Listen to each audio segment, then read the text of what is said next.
سب سے پہلے ارم عباسی صاحبہ، آپ سے میں جاننا چاہوں گا کہ کیا آپ کو لگتا ہے کہ جو ارشد شریف شہید کا جو قتل کا جو ماسٹر مائنڈ ہے یہ کینیا میں ہے یا پاکستان میں ہے؟ حامد میر صاحب، کیونکہ یہاں پر میں نے خود بھی کرائم سین کو وزٹ کیا، مگادی کاؤنٹی میں جو ہے، اور وہاں پر جو ہے ہم نے کوشش کی جاننے کی کہ کیا حالات جو تھے سامنے آئے تھے، اور ہماری تحقیقات کے مطابق ہمیں یہی پتہ چلا ہے کہ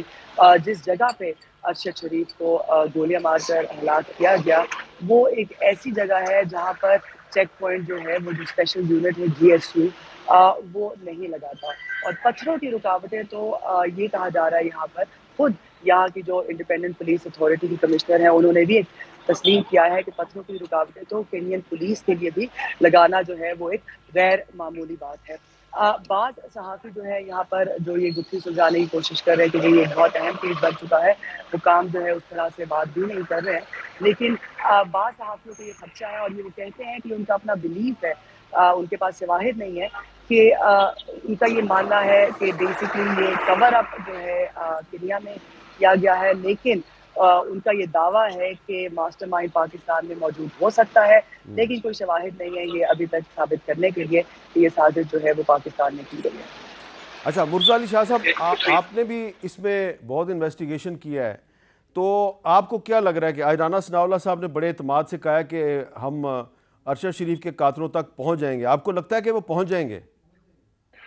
یہ احمد میر صاحب، مجھے تقریباً 1 ویک ہو گئے کینیا میں، اور اس دوران میں مختلف انویسٹیگیٹر سے، جرنلسٹ سے ملا ہوں، ایمو ڈیمپ گیا ہوں، جہاں کرائم سین ہے وہاں پر گیا ہوں، ایکسٹینسو ہم نے ریسرچ کی ہے۔ ایک بات تو میر صاحب بالکل کلیئر ہے کہ یہ جو انیشل جو ایک ورژن آیا تھا پولیس کا اور خرم احمد کا کہ یہ مسٹیکن آئیڈینٹی ہے، روڈ ایکسیڈنٹ ہے، یہاں پر کوئی یہ بات ماننے کو تیار نہیں ہے کہ یہ مسٹیکن آئیڈینٹی یا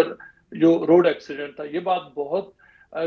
واضح طور پر نظر آ رہی ہے کہ ارشد شریف کو ایک پلاننگ کے تحت وہاں پر اس رات کو مارا گیا، اور جو اس رات جو GSU کے جو یونٹ تھے، جو آفیسر تھے، وہ ایکچولی ان کو پتا تھا کہ انہوں نے کس سائڈ پر گولیاں مارنی ہیں، ارشد شریف کون ہے، اور وہ اس طاق میں بیٹھے ہوئے تھے۔ یہ بات تو بالکل سامنے نظر آ رہی ہے۔ جہاں تک میر صاحب جو قاتل کے پکڑنے کی بات ہے، جو ابھی تک سرکمسٹانشل ایویڈنس سامنے آ رہا ہے وہ بہت پوائنٹ آؤٹ کر رہا ہے کہ اس رات ان یوزل واقعات ہوئے ہیں۔ جو ایمو ڈیمپ ہے، جہاں سے ارشد شریف نے جو ڈائریکشن دی جس فیڈر روڈ سے جب وہ مگاڑی روڈ کی طرف آئے، وہ روٹ خرم احمد یوزلی وہ لیتے نہیں تھے۔ اس کے علاوہ جس گاڑی کو اس رات وہ کہہ رہے ہیں کہ وہ جس گاڑی کو پولیس، جو سٹولن کار جس کو پولیس جس کی سرچ میں تھی، اس نے 110 کلومیٹر کسی اور جگہ سے آنا تھا۔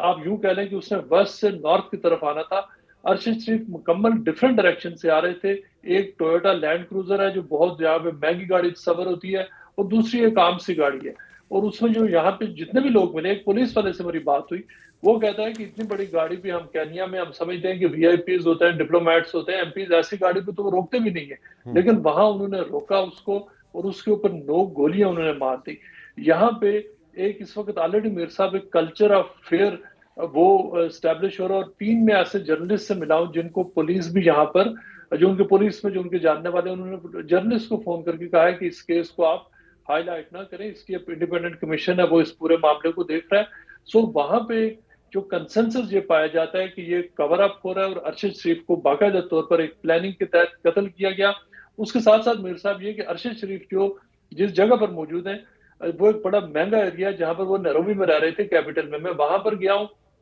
جن بھائیوں کے فلیٹ سے ان سے بات کرنے کی کوشش کی، وہاں پر انہوں نے بات نہیں کی۔ جن کے جہاں وہ اپنے ان کے ریزیڈنشیل ایریا میں جہاں وہ خود فیملیز کے ساتھ رہ رہے ہیں، وہاں بھی انہوں نے بات نہیں کی۔ ان کے وکیل سے انہوں نے اپنے وکیل کے ذریعے مجھ سے کانٹیکٹ کروایا۔ ان کا جو وکیل ہے وہ یہ کہہ رہے ہیں کہ اس سٹیج پر وہ بات نہیں کرنا چاہ رہے، لیکن اصل بات ہے میرے صاحب جو کانٹرڈکشنز کی آئی، آپ کو یاد ہوگا انیشلی ایک سملر سٹیٹمنٹ ایشو ہوئی خرم کی طرف سے بھی اور پولیس کی طرف سے بھی، جس میں انہوں نے جو روڈ ایکسیڈنٹ کا ذکر کیا، لیکن اگلے ہی دن پولیس نے یہ دعویٰ کر دیا کہ روڈ ایکسیڈنٹ والی بات چھوڑ دیں۔ انہوں نے کہا کہ ارشد شریف علی گاڑی سے پولیس کے اوپر فائر کیا گیا اور ایک پولیس والا زخمی بھی ہوا۔ آج تک وہ زخمی پولیس والا وہ سامنے نہیں آیا۔ پھر پولیس نے یہ کہا کہ ایک ڈگلس نامی شخص ہے جس نے اپنے پولیس کو رپورٹ کیا تھا کہ اس کا ڈینکن نامی بچہ ہے جو اس کی گاڑی لے کر بھاگ گیا۔ آج تک وہ جو ڈگلس نامی شخص اور اس کا بیٹا وہ سامنے نہیں آیا، اور کل پولیس سے مجھے یہ بتایا کہ وہ جو ڈگلس ہے اس نے کیس ہی اپنے بیٹے کے خلاف وڈرا کر لیا، لہٰذا ہم اس کے اوپر مزید